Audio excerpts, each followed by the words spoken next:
এই যে দর কষাকষির জন্য 40 বছর আগে থেকেই ইউরেনিয়াম নিয়ে এগিয়ে চলা, এটা অতি সূক্ষ্ম বুদ্ধির খেলা। ইউরেনিয়াম এনরিচমেন্ট 60% অবধি নেওয়াটাই কঠিন এবং সময় সাপেক্ষ। এর পরের ধাপটা অনেক দ্রুত এবং সহজ। সুপ্রিয় দর্শক, খবর সংযোগের বিশেষ আয়োজন বিশ্ব আলোচনায় আপনাদেরকে স্বাগত। আপনাদের সঙ্গে রয়েছি আমি আহমদ আতিক। বিশ্ব আলোচনার অনুষ্ঠানটি আপনারা পৃথিবীর কোন প্রান্ত থেকে দেখছেন কমেন্টে জানান। আমরা আপনার মতামত শুনতে চাই। চলুন তাহলে আজকের অনুষ্ঠান শুরু করি। ইরানিরা ঠিক কতটা বুদ্ধিমান এবং ঠান্ডা মাথার তার একটা বড় প্রমাণ হচ্ছে তাদের পারমাণবিক কর্মসূচি। বিদ্যুৎ উৎপাদনের জন্য 3 থেকে 5% ইউরেনিয়াম সমৃদ্ধকরণ প্রয়োজন। ইরান সেটাই করছিল 3.59%, এবং আন্তর্জাতিক পর্যবেক্ষকরা সেই কার্যক্রম 24 ঘন্টা নজরদারি করত। কিন্তু ইসরায়েলের গায়ে জ্বালা ধরে গেল। কেন একটা মুসলমান প্রধান দেশ প্রযুক্তিতে এগিয়ে যাবে? কাজেই ট্রাম্পকে দিয়ে চুক্তি বাতিল করা সব স্যাংশন জারি করল। ইরানও 3.59% থেকে বাড়িয়ে 5% করল গোটা 1 বছর, যদি আলোচনায় কিছু হয়। তারপর স্যাংশন আরও করা হলো। ইসরায়েল একে একে ইরানি বিজ্ঞানীদের হত্যা করতে শুরু করলো। ইরান এনরিচমেন্ট বাড়িয়ে 20%, তারপর 60% অবধি নিয়ে গেছে। ইউরেনিয়াম এনরিচমেন্ট 60% অবধি নেওয়াটাই কঠিন এবং সময় সাপেক্ষ। এর পরের ধাপটা অনেক দ্রুত এবং সহজ। এখন ইরান চাইলেই 90% নিয়ে যেতে পারবে, বোমাও বানাতে পারবে। ইমাম খোমেনি রহমতুল্লাহ আলাইহি পারমাণবিক বোমা বানাতে নিষেধ করেছিলেন, কারণ সেটা মানবতার জন্য ক্ষতিকারক। ইরান বোমা বানায়নি। এখন 400 কেজির বেশি ইউরেনিয়াম ইরানের কাছে আছে। চাইলেই বোমা বানানো কোনো ব্যাপার না।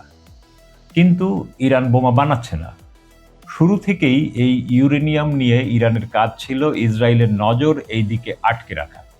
আদতে ইরান মিসাইল এবং ড্রোন নিয়ে প্রচুর কাজ করেছে। সেসব নিয়ে সবেমাত্র ইসরায়েল আর আমেরিকা বুঝতে পেরেছে এবং চিল্লাচিল্লি শুরু করেছে। এই যে দর কষাকষির জন্য 40 বছর আগে থেকেই ইউরেনিয়াম নিয়ে এগিয়ে চলা, এটা অতি সূক্ষ্ম বুদ্ধির খেলা। খোদ ইসরায়েল অবধি ঘোল খেয়ে গেছে। আসুন অন্যদিকে দেখি। শাহের আমলে, মানে 1979 সাল অবধি ইরানে মোল্লাদের গদি দখলের আগে মেয়েরা স্কার্ট পরে রাস্তায় ঘুরে বেড়াত। এই ছবি নিয়ে এদেশের এবং অন্যান্য দেশের তথাকথিত বাম আর নারীবাদীরা খুব চেল্লায়। আরে গান্ডু, পোশাকের স্বাধীনতা মানে নারী যা ইচ্ছা পরবে? ইরানের নারীরা স্কার্ট পরতে পারে না আর ইউরোপের নারীরা স্কার্ফ পরতে পারছে না, এটা কি তাহলে? শাহের যুগে ইরানে নারী শিক্ষার প্রসারে ব্যাপক উদ্যোগ নেওয়া হয়। নারী শিক্ষার হার তখন ছিল 31%। তারপর 1979 পর থেকে, মানে মোল্লাদের যুগ যারা বলি আমরা, তখন থেকে কিন্তু নারীদের সাক্ষরতার হার এখন পর্যন্ত 97%। 1979 সালের ইসলাম বিপ্লবের আগে যেখানে 60%-এরও বেশি নারী নিরক্ষর ছিল, সেইখানে বর্তমানের এই হার বিস্ময়করভাবে বৃদ্ধি পেয়েছে। আর উচ্চশিক্ষার ক্ষেত্রে ইরানের নারীরা পুরুষের চেয়েও অনেক ক্ষেত্রে এগিয়ে। সাম্প্রতিক তথ্য অনুযায়ী দেশটির বিশ্ববিদ্যালয়ে মোট শিক্ষার্থীর প্রায় 63%ই নারী। ইরান একমাত্র দেশ যার সিংহভাগ বিজ্ঞানী, প্রকৌশলী আর অধ্যাপক নারী। তাহলে একজন আফ্রিকান অধ্যাপক লিখেছেন, পরিসংখ্যানগুলো অকাট্য এবং চিত্তাকর্ষক।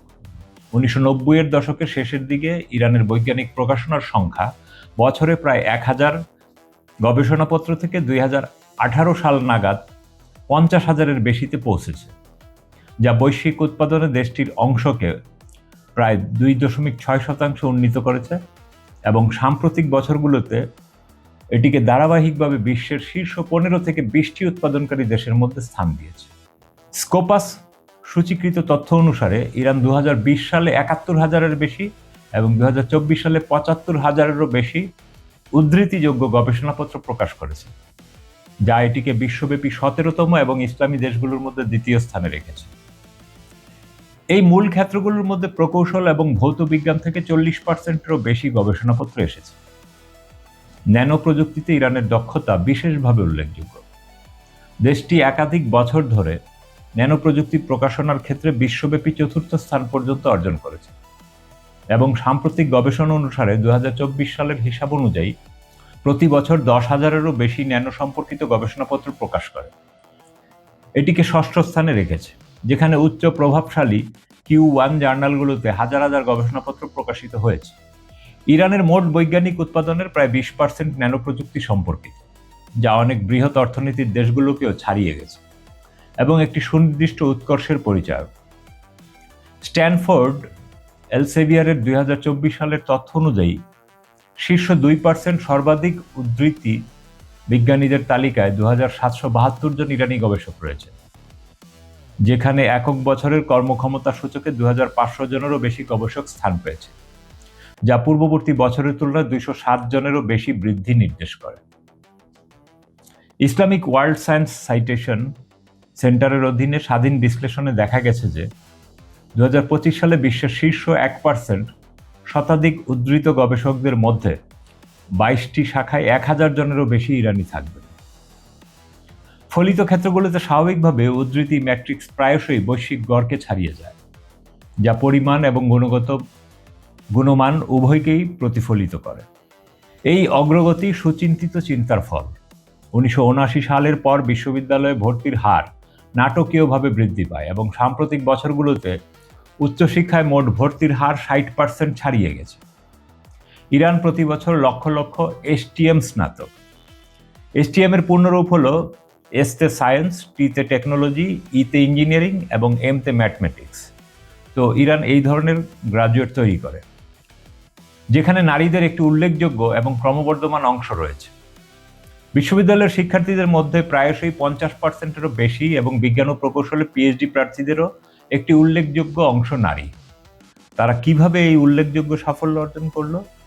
নিষেধাজ্ঞা আত্মনির্ভরশীলতার জন্য বাধ্য করেছিল এবং একটি দেশীয় পারমাণবিক কর্মসূচিকে উৎসাহিত করেছিল, যা আন্তর্জাতিক জার্নালের মাধ্যমে জ্বালানি চক্র, সেন্ট্রিফিউজ এবং চিকিৎসা আইসোটোপের উপর পিয়ার রিভিউর গবেষণাকে টিকিয়ে রাখে। সুতরাং যখন আপনি শোনেন যে ইসরায়েল ও যুক্তরাষ্ট্র ইরানের বিশ্ববিদ্যালয়গুলোকে লক্ষ্যবস্তু করছে, তখন আপনি কারণটা বুঝতে পারেন। যুদ্ধবিরতি কার্যকর হওয়ার সময় পর্যন্ত ইরানের অন্তত 30টি বিশ্ববিদ্যালয় ধ্বংস বা ক্ষতিগ্রস্ত হয়েছে। শরীফ ইউনিভার্সিটি অফ টেকনোলজি, শহীদ বেহেশতি বিশ্ববিদ্যালয় এবং ইরানের বৈজ্ঞানিক অগ্রগতির কেন্দ্রবিন্দুতে থাকা অন্যান্য প্রতিষ্ঠানের উপর এই হামলাগুলো স্পষ্টতই ইরানের বুদ্ধিভিত্তিক সার্বভৌমত্বের মূল চালিকা শক্তিকে পঙ্গু করে দেওয়ার একটি পরিকল্পিত প্রচেষ্টা। সমালোচকরা ইরানের অগ্রগতিকে তুচ্ছ করতে পারেন, কিন্তু সংখ্যা কখনো মিথ্যা বলে না। আরোপিত প্রতিটি নিষেধাজ্ঞার জবাবে প্রজাতন্ত্রটি আরেকটি যুগান্তকারী সাফল্য দেখিয়েছে। এর গবেষকরা প্রচুর পরিমাণে প্রকাশনা করছেন এবং যেখানে রাজনীতি অনুকূলে আছে সেখানে সহযোগিতা করছেন। যে মন উঠতে চায় তাকে কোনো বাধাই আটকে রাখতে পারে না।